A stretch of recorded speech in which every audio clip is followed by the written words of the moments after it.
আমার মনে হয় যে পাইপলাইনে যে প্যাটার্নগুলো তৈরি হচ্ছে এখনো আসতেছে, এই প্যাটার্ন অনুযায়ী যদি আমাদের লক্ষ্য কাজ করতে পারি, তা আমার মনে হয় ওয়ার্ল্ড কাপটা আমাদের জন্য খুব বড় একটা সুযোগ হবে, যে অনেক বড় খেলার 100 বলে অ্যাটলিস্ট 80-90 জন আমি করতে পারি, তাহলে আমার টিমের জন্য অনেক বেশি ভালো হবে। আমি প্রতিদিন প্র্যাকটিস করলে সত্যি কথা আমি 1000-1500 ছাড়া বল খেলতে এর কম বল খেলি না আমি। আলহামদুলিল্লাহ খুব ভালো। আর বিশেষ করে আসলে প্রথম টনটাই হচ্ছে ভেরি ইম্পর্টেন্ট। আমার আসলে প্ল্যানই ছিল, আমি ওইভাবেই প্র্যাকটিস প্রিপারেশন নিচ্ছিলাম, যেহেতু আমি ওডিআই খেলি, তো আমার জায়গাটাও আমি জানি, আমাকে ওই রকম একটা ফ্রিডম দেওয়া হয়েছে। তো বিষয় হচ্ছে আমি প্রথম নক থেকেই আমার স্টার্টটা খুব ভালো ছিল, তো আমি চেষ্টা করছিলাম যে যদি আমার প্রথম স্টার্টটা ভালো হয়, তো আমি ফার্স্ট সেকেন্ড থার্ড তিনটাই আমি চেষ্টা করব বড় ইনিংস খেলার। তো আসলে ওদের প্রথম ম্যাচ হিসাবে ওদের সাথে প্রথম আমার একটু বল জাজ করতে সমস্যা ছিল। পরে আমি আসলে ভিডিও দেখে নিজেকে জাজ করে আমি আমার স্ট্রেংথ অনুযায়ী আসলে ক্রিকেটটা খেলছি, দেখেই মনে হয় 58 তিনটা হয়েছে।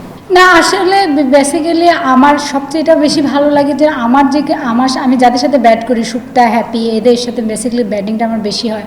ওরা আমাকে সবসময় রিল্যাক্স রাখে এবং আমাকে বলে যে তুই তোর প্যাটার্নে থাক, আমরা আমাদের মতন করে খেলবো। তো সো এই জিনিসটা নট অনলি ওদের ওখান থেকে, আমার ম্যানেজমেন্ট থেকেও আমাকে এটা আসলে একটা বড় জায়গায় একটা কনসার্ন, যে আমার জিনিসটা যে তুমি কমফোর্ট থাকো, ওই থেকে খেলুক, তুমি লম্বা খেলবা। তো বেসিক্যালি আমি এই লম্বা খেলার একটা খুবই আগে থেকে আমার অনেক আগ্রহ এবং ইচ্ছা শক্তি বেশি, যে আমি নিজেই বিশ্বাস করি যে আমি অনেক লম্বা খেলতে পারি। তো এর সাথে আসলে অবশ্যই কিছু শর্ট প্র্যাকটিস করতে হবে, কেননা সবসময় তো লম্বা প্র্যাকটিস বল খেললেই তো আর হবে না, রানও করতে হবে। তো আমি আসলে আমার কাজগুলো অবশ্যই চেষ্টা করে যাচ্ছি আরও ভালো কীভাবে 100 বলে অ্যাটলিস্ট 80-90 জন আমি করতে পারি, তাহলে আমার টিমের জন্য অনেক বেশি ভালো হবে। আমি সর্বপ্রথম বলবো, আমি যখন এই 700-800-1000 বল এইখানে ফ্যাসিলিটি হিসাবে আপনি মনে করেন মিরপুরে অনেক, আপনারাই জানেন যে এখানে অনেক বার্নিং থাকে, এই অবস্থা ওই অবস্থা। তো ফাইনালি আমি যখন ইন্ডিয়ার সিরিজটা খেলার পরে আমাকে আমাকে বলছিল যে পিঙ্কাবু আমাদের একটা একাডেমি আছে, মাস্কো একাডেমি, ওখানে গেলে ভালো প্র্যাকটিস আছে। তো আমি আসলে ওই সুবাদে ওখানে যে গেছি, দেখে আমার সালাউদ্দিন স্যারের সাথে প্রথম দেখা হয়েছে, পরিচয় হয়েছে। তো ওখান থেকে আমার ওই ফ্যাসিলিটিগুলো আমার এত ভালো লাগছে এবং এত কোয়ালিটি আসলে প্র্যাকটিস করার জায়গা ওটা।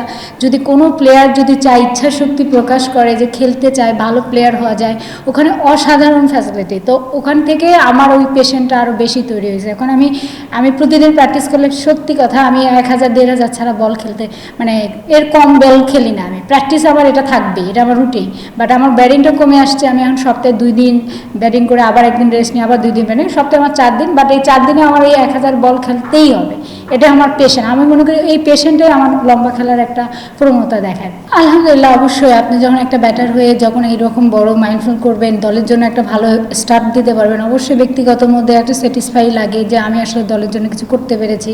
তো আমার কাছে হচ্ছে আমার কাজটাই হচ্ছে ব্যাট করা, আর টিমের জন্য আমার রোল অনুযায়ী, আমাকে প্যাটার্ন অনুযায়ী খেলা। তো আমি ওই গোলেই সেট আপ হিসাবেই আমি আমার জায়গাটাকে লক্ষ্য ঠিক রেখে খেলছি। এবং অবশ্যই আমি ব্যাক টু ব্যাক, আমার বড় টার্গেট ছিল, বাট আমি আসলে করতে পারি নাই। বাট যা করতে পেরেছি টিমের জন্য আলহামদুলিল্লাহ। এবং আমি আরও মনে করি যে আমার আরও অনেক কিছু দেওয়ার আছে এবং আরও অনেক কিছু কাজ করা বাকি আছে। অবশ্যই আমি সবসময় বলছি যে আমাদের ওয়ানডে দলটা খুবই একটা ভালো দল। এই দলের সাথে যে অনেক সিনিয়র জুনিয়র অ্যাডজাস্টে এত একটা ভালো বর্নিং আছে। এই T20 আসলে কখন কি করা যায় এটা আসলে বলা যায় না, কিন্তু ওয়ানডে দলটা অনেক শক্তিশালী এবং টপ অর্ডার ব্যাটাররা অনেক কাজ করে এবং পরিশ্রমী। আমি মনে করি এই প্যাটার্ন অনুযায়ী যদি ম্যানেজমেন্ট আমাদেরকে সময় দেয়, আমাদের উপর বিশ্বাস রাখে, তো আমি মনে করি যে অবশ্যই আমরা ওয়ার্ল্ড কাপে অনেক ভালো করতে। আমি আসলে অনেক বড় টার্গেট, এটা আসলে বলতে পারছি না।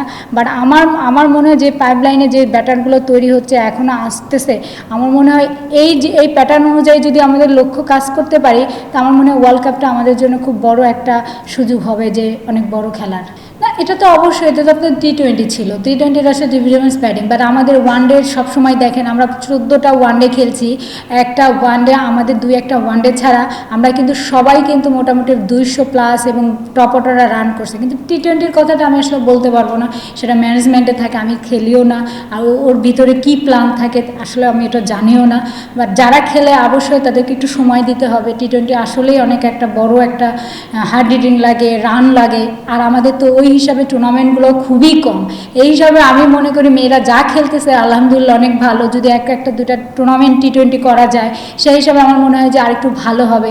আর আমাদের ওয়ানডেটা কেন ভালো হয়, বিকজ আপনারা জানেন আমরা একটা ভালো প্রিমিয়ার লিগ খেলি এবং তার সাথে আমাদের ন্যাশনাল লিগ আছে, এবং আমি বলছি আমাদের প্রাইভ লাইনে অসংখ্য ওয়ানডে ব্যাটসম্যানরা আছে এবং আরও বাইরে আছে। তো এইগুলো যদি আমরা ইনক্লুড করে একটা ভালো দল করার জন্য আমার মনে হয় এর চেয়ে আর বড় সুযোগ কোথাও নেই। আর আমার নামটা তো আগে ছিল ফারজানা, হ্যাঁ আমি কিন্তু নামটা চেঞ্জ হয়েছে, আমি করছি। তো আমি চাবো আপনারা আমাকে ফারজানা বলেই কল করেন, কেন এই জিনিসটা আসলে অনেক মিস্টেক হতে হতে আমার ফারজানা আসলে আমি নিজে কনফিউজ হয়ে যাই যে আসলে কে কোথায় আমার থেকে ডাকতেছে। তো আমি মনে করি আপনারা আমাকে ফারজানা বলে যেদের চেষ্টা করবেন যে এভাবে কল করেন। ফারজানা আসলে বেসিক্যালি আমার নামটা পিঙ্কি, আর ফারজানা এটা আসলে আমার আসলে অফিসিয়াল নাম।